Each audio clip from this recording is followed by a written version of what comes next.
और ये तीसरा पॉइंट लिया 3। बताइए मुझे ये कौन सा प्लेन बनाता है? फर्स्ट और सेकंड किसके पैरेलल है? एक्स के। Second third Z. Correct, Z X plane बन रहा है। मतलब मैं सीधा यहाँ से जेड एक्स प्लेन का ऑप्शन ले लूँ तो मेरे लिए काम आसान हो जाएगा। मैंने सेलेक्ट करा, एंटर करा और यहाँ से ऑप्शन ले लिया जेड एक्स का, ये रहा।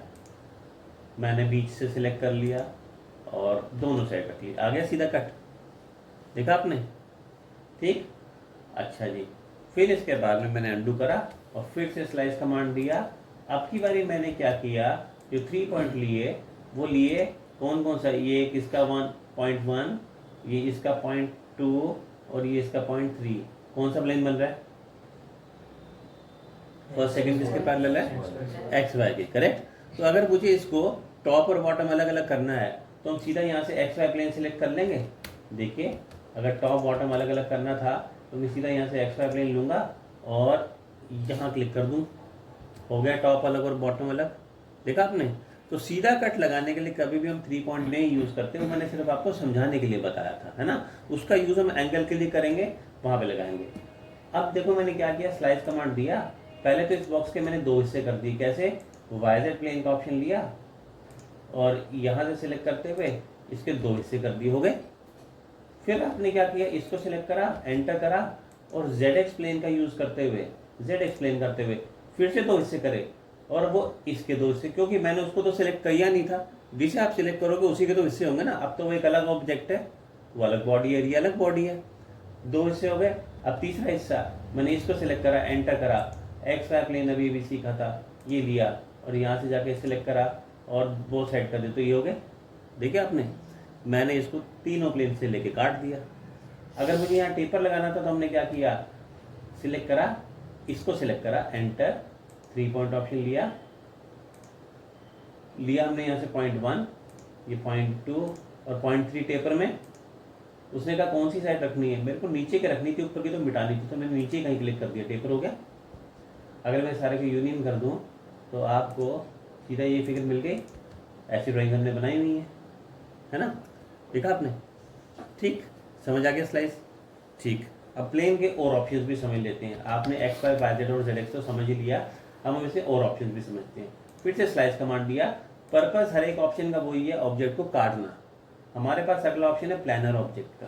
देख रहे हो, प्लानर ऑब्जेक्ट लिखा हुआ है। ये जो मैंने बनाया, ये जो मैंने ऑब्जेक्ट बनाया, ये था मेरे पास। मैंने क्या किया, यहाँ साइड पे एक सर्कल बनाया, ये देखो। अगर आप देखोगे तो सर्कल 0 लेवल पे रखा हुआ है ना। अगर मैंने इसका व्यू चेंज करके यहाँ से फ्रंट व्यू लिया, तो सर्कल 0 लेवल पे रखा है ना नीचे। मैंने इस सर्कल को मूव करा। वैसे जब हम 3D में काम करते हैं तो मूव करते समय ऑर्थो को ऑन कर लिया करो। मैंने इसको मूव करके थोड़ा ऊपर उठा दिया, इतना ऊपर उठा दिया कि ऑब्जेक्ट के बीच में कहीं आ जाए। ऐसा भी नहीं होना चाहिए कि ऑब्जेक्ट से ऊपर निकल जाए और ऐसा भी नहीं होना चाहिए कि ऑब्जेक्ट के नीचे रह जाए या 0 लेवल पे रह जाए, कहीं बीच में। यहाँ पे रख दिया, इस लेवल पे रख दिया इसको मैंने। अब जब आपने कमांड दिया स्लाइस का, सिलेक्ट करा ऑब्जेक्ट को, इसको काटना है, एंटर। हमने यहाँ से ऑप्शन ले लिया प्लानर ऑब्जेक्ट का। इस ऑप्शन का नाम है प्लानर ऑब्जेक्ट। ये 2D के ऑब्जेक्ट, सर्कल, एलिप्स, आर्क, नीचे लिखा हुआ है स्प्लाइन, पॉलीलाइन, ये सभी कोई ऑब्जेक्ट मानता है। तो ऑब्जेक्ट मानते हुए आप इसमें से किसी भी 2D ऑब्जेक्ट को सिलेक्ट करो। जैसे मैंने इसको सिलेक्ट करा, सर्कल को सिलेक्ट करा, उसने कहा दोनों साइड रखनी है, हमने कहा दोनों रखनी है। देखा आपने? ठीक उसी लेवल से इसने इसको काट दिया। जिस लेवल पे हमने सर्कल को उठा के रखा था उसी लेवल से इसने इसको काट दिया ना। देखो आप, देख रहे हैं आप, ये उसी लेवल पे दिखा रही है इसको।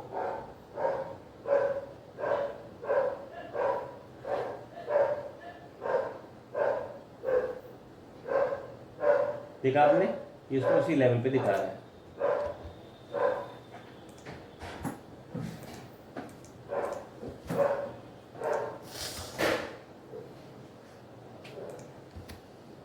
ठीक, तो इसके लिए आपके पास एक 2D ऑब्जेक्ट होना चाहिए और इस ऑब्जेक्ट का लेवल जो है वो नीचे से उठा के ऊपर की तरफ होना चाहिए। ठीक है, ये था ऑब्जेक्ट ऑप्शन। प्रैक्टिकली वैसे ऑप्शन तो यही यूज होते हैं ज़्यादा, जो मैंने प्लेन वाले बताए आपको। फिर से हमने यहाँ पे क्या किया, अनडू कर दिया, कमांड दिया स्लाइस का, सिलेक्ट करा ऑब्जेक्ट को, एंटर करा। ठीक है जी। अगला मैं आपको सरफेस बताने जा रहा हूँ। सरफेस जी थोड़ा अलग है से। आपने देखा कि जब हम स्लाइस लगाते हैं तो हमेशा सीधा ही कट लगता है ना। अगर हम गोलाई में काटना चाहें या किसी और शेप में काटना चाहें तो वो तो नहीं हो सकता, सीधा सीधा ही कट लगा देता है ये तो। लेकिन सपोज हम ये कहें कि हमें तो जो कट लगाना है वो किसी शेप में लगाना है, राउंड में लगाना है। ये जो मैंने बॉक्स बनाया था, अगर मैं इसको फ्रंट से देखूँ तो ऐसे नज़र आएगा, हमें ऐसा नज़र आएगा। ये देखो मैंने यहाँ पे आर्क कमांड लिया और आर्क कमांड देते हुए देखो ऐसे मैंने एक आर्क लगा दिया राउंड में। ये देखिए हमने इसको राउंड में लगा दिया ऐसे। और मैंने फिर क्या किया, इसमें एक्सट्रूड कमांड दिया। एक्सट्रूड कमांड देने पे आपने देखा ये एक्सट्रूड हो गया। अब से पहले तो हमने हमेशा क्लोज ऑब्जेक्ट को बनाया था ना एक्सट्रूड करने के लिए। पहली बार ऐसा हुआ कि हमने एक सॉलिड ऑब्जेक्ट को, आई मीन एक ओपन ऑब्जेक्ट को हमने एक्सट्रूड करा। देखा आपने, मैंने एक आर्क बनाई, उसे एक्सट्रूड करा और मेक श्योर कि it passes through the solid object, उसके बीच में से जाता जाना पास होना चाहिए ना, तभी तो स्लाइस करेगा उसको। तो मैंने इसको ऐसा कर दिया। पर्पस क्या था, मैं इस बॉक्स को राउंड शेप में कटिंग करना चाहते थे, उसकी काटना चाहते थे। तो मैंने यहाँ से कमांड दिया स्लाइस का, सिलेक्ट ऑब्जेक्ट, तो यही हमारी स्लाइस, इसको करना है एंटर। आप यूज करेंगे ऑप्शन सरफेस का, सरफेस इसने का सिलेक्ट करो सरफेस। मैंने इसको सिलेक्ट कर लिया और एंटर करा। जैसे आपने देखा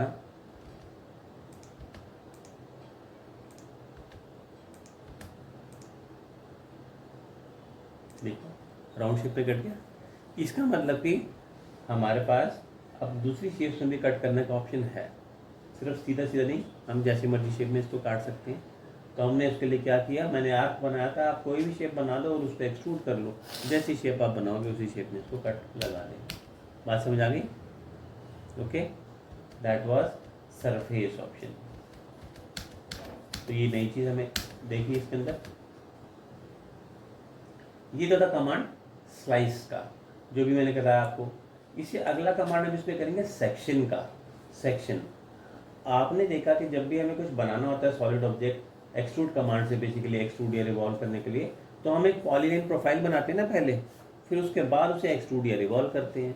अब क्या होगा, जब हम आगे काम करते हैं तो हमारे लिए पॉसिबल नहीं होगा कि हम हर जगह पॉलीलाइन प्रोफाइल बनाते रहें, ना तो हमारे पास इतना टाइम होगा और आगे ड्राइंग्स भी थोड़ी सी टिपिकल आएंगी ना आपके पास, तो पॉसिबल नहीं हो पाएगा कि आप वो बना सको।